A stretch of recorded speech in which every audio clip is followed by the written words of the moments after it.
stuck at home in quarantine. 5 o'clock, why not have a drink with me? Hey everybody, happy Monday. Hope everybody is having a good day. Cooler day today, low 70s, but pretty nice overall. Looks like we have Tom Kelly in the chat. Hello, Dad. I've been trying to call you today, but getting a weird error message. I don't know if something's going on with your phone or if it's my phone or what's going on, but I'll try again later. I had a nice day today, pretty quiet. What did I do?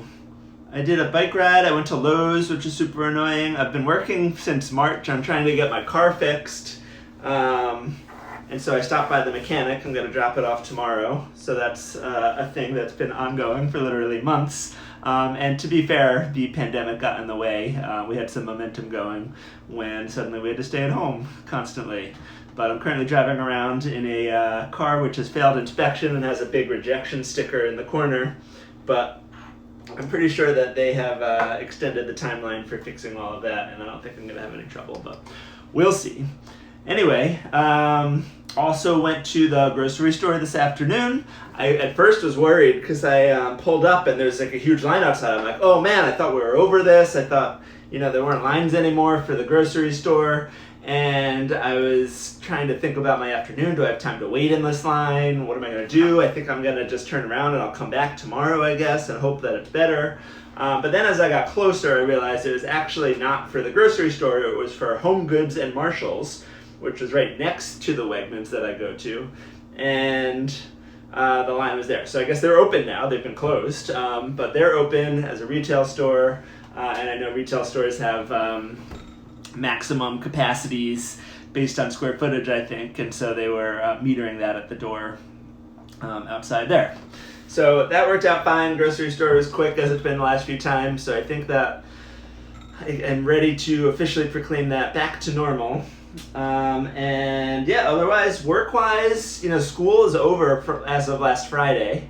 And so I have a few more tasks and wrap-up stuff and some deliverables that are due by this Friday, but I'm hoping I didn't do any of it today. I took today off. Hopefully tomorrow I can bang that out. It should only be a few hours worth of work, I hope. And then I will be off for a little bit.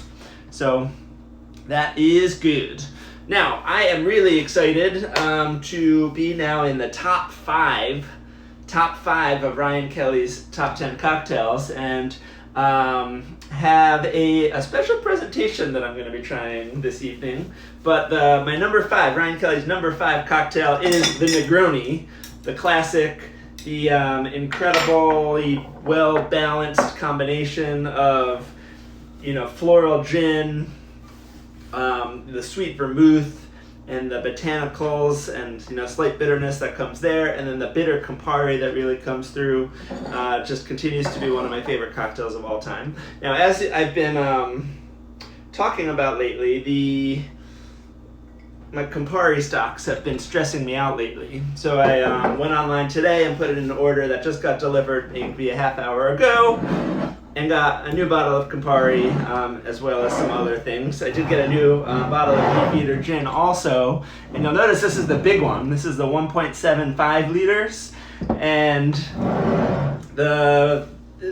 there are a few, I feel like it's often in gin, but there are a few liquors, spirits, that when you go to the store and you compare the normal size with the oversized version, you just can't buy the normal size. So literally, this is 1.75 liters. They had the 750 milliliters, so 0.75 liters, for $25. And then they had this 1.75, more than twice as much. And guess how much it was? $30. Just $5 more. For 20% more in price, I'm getting literally 133% more than I would have gotten.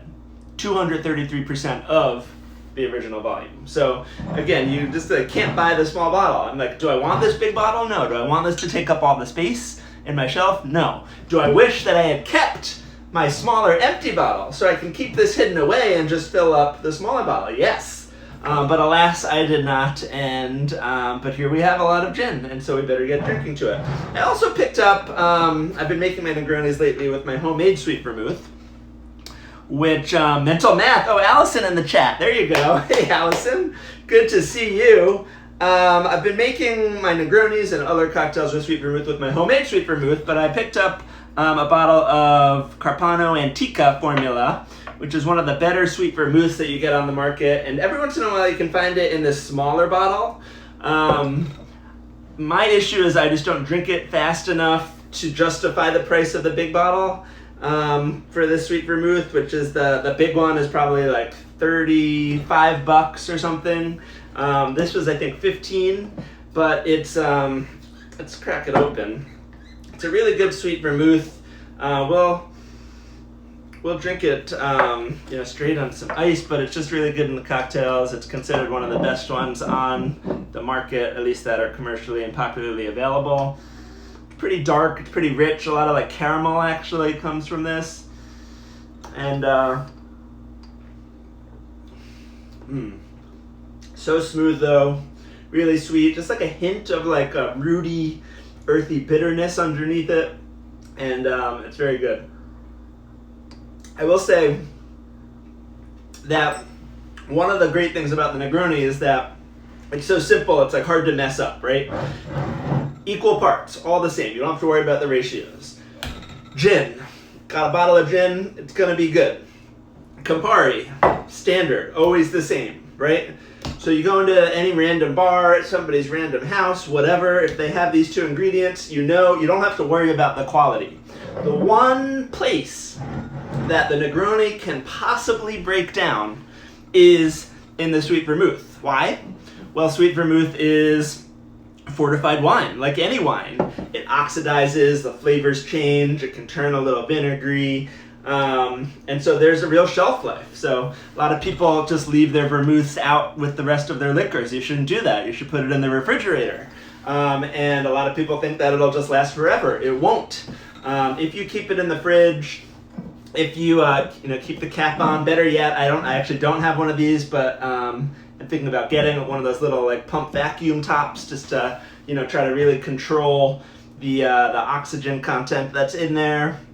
Some people I see go crazy, and if they get a big bottle, they'll split it up into some smaller bottles, so that they're not keep opening the same bottle and exposing that to the elements and oxygen over and over again. I think that's a little extreme, but it's a real thing. And so having a good, really upping your sweet vermouth game is probably the number one place that people can up their Negroni game. And I think that is in two ways. One is by making your own or buying a better quality sweet vermouth, and then two is making sure that it is fresh. So just something that I think about. But let's whip this up and make ourselves a Negroni. I'm gonna start just doing 1 ounce of everything. You know what? Let's have a good time today. I'm gonna do 1.5 ounces of everything. We'll make summer is upon us. They're saying we might get a heat wave starting, I think tomorrow, at least here in the Boston area. It's gonna start to approach 80, but still probably be high 70s. But then starting Wednesday, 80s and above through the weekend. They're saying Father's Day on Sunday might be super hot, could break 90. So that'll be interesting to watch, certainly. But today is very nice out today. All right, let's see if I need to break into my second bottle. I'm really bad when there's only a little bit left of estimating how much is in there. Oh, this was probably, if this jigger is 1.5 ounces, this is probably 1.45 ounces of Campari right there. So let's top her off. Keep these ratios nice and sane.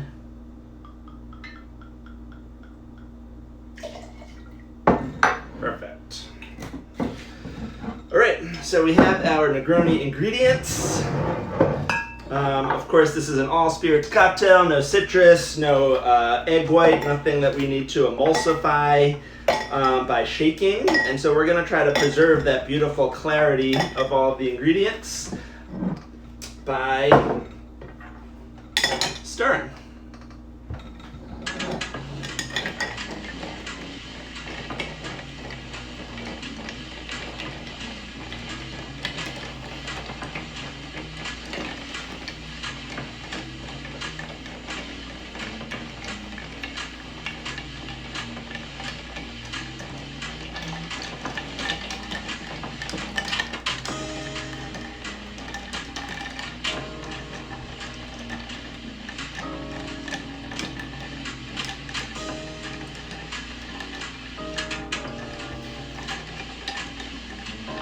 Like we've got some people in and out of the chat. I see, in addition to Allison and Tom, I see Peggy. Hello, Mom. I see Zach, the composer of this beautiful stirring music. I see maybe Rhiannon. Good to see you. All right, now here's for the special sort of twist. I'm gonna walk over to my freezer, and I was working on a little something here that I'm not sure how this is gonna work out or what's gonna happen, but it'll be an adventure one way or the other. And so, as I've shown before, I have these ice molds. I have these ice molds that make a sphere. And so I saw this thing online where if you fill it up, put it in the freezer, and then after a few hours before it's totally solid, take it out, poke a hole in it and drain the water from the middle, then suddenly you have a hollow ice sphere. And what can you do with a hollow ice sphere? Well, you can fill it up with a delicious cocktail. So I tried 2 of these. One of them I had in there for 3 hours, and then the other one I had in there for 4 hours. Obviously the 4 hours is a little bit thicker. And I haven't really done the timing for the like how cold my freezer is and the size of these. Uh-oh, this one might not even be coming out. Oh, there we go. Oh, that looks nice. So here I have a hollow ice sphere. All right.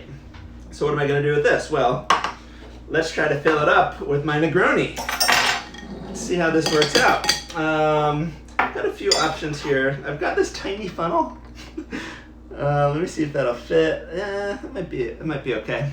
So I'm gonna very gently, very slowly, see if we can get a closer picture here. See if I can fill this up and see what happens.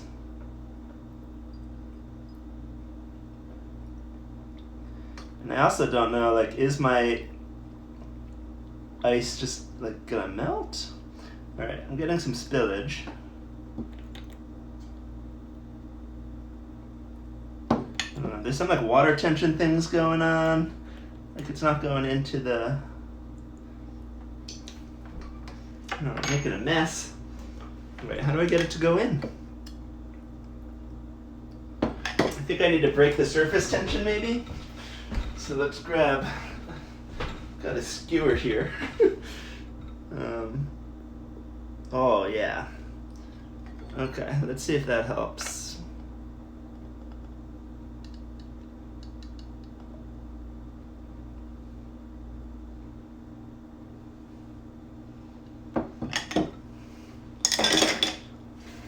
All right, and here what we may or may not have is a Negroni sphere. Oh man, I don't even know what to do with it now, so I can't grab it anymore. Can I pop it up from the bottom? Oh yeah. Whew. All right, here we have a Negroni inside an ice sphere. Whew. This isn't actually even my smallest funnel, dear Father. I had one other that I had to reject. I'm like, you know what? That's too small. All right. So you put this in, and I think, so how you would serve this is you'd have it there, and then you would probably give I've seen this done at like the Aviary, which is a like crazy, ridiculous, fancy cocktail bar in Chicago, and they always have all this accoutrement that they'll bring you with their drink. And so with this one, they might give you like a little hammer or some sort of device on a rubber band on the top that you like pull up and pull down to crack. But made a little bit of a mess. So. But this idea of like pre-made, because we could also like make a bunch of these, put them back in the freezer, and come back to them whenever you're ready. Pre-made Negroni balls. Get better than that. All right. So I'm gonna take. I guess I'll take my spoon. Don't really know. I'm flying blind here. Don't really have a good plan. And just gonna give it a little crack.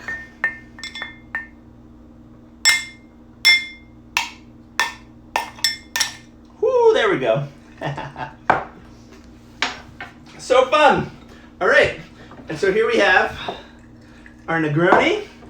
I will throw on a quick little garnish. I got this nice fresh orange today from the grocery store, and I'm gonna get a nice thick slice of orange right there. Oh, you can smell the oils coming off it. I'm gonna express those right over it, rub it around. Hey, oh, and we're back.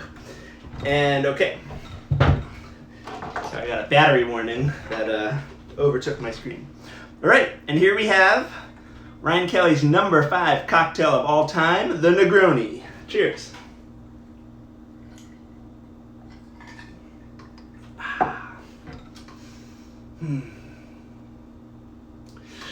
That is really nice with this Carpano Antica. You can really like feel it coming through.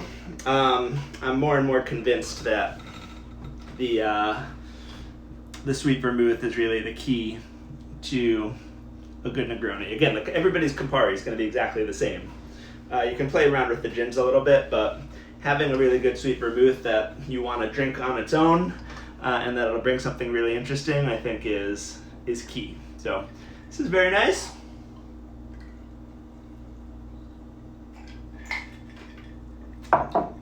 Fun experiment. So my other cocktail ball, this is the one that was it's getting a little melted now, obviously, because it's been sitting out. But you can tell this one isn't as thick, because it was in the freezer before I drained it for about 3 hours instead of 4. Didn't have that extra hour. And I don't know if that's better or worse. I feel like once I was able to crack this, it's good. I feel like the real key, the thing I need to figure out is what is the cracking mechanism? Is it a tiny hammer? Do I need to craft a fun little slingshot action from there? But a fun experiment. Another fun thing with ice. This was the second ice experiment I've done in quarantine. The first one you might remember was mediocre, but where I put a sort of half-filled glass of ice in the freezer on its side, and so I got a nice frozen piece of ice right in the glass, so that when you make your drink and pour it in, it has this cool effect of just being half full on the diagonal. And now I did the ice ball. Cool, worth the effort, maybe. Might be a fun party trick to pull out in the future, but here we are. Hope everybody had a good day, good start to their week. June continues to chug on.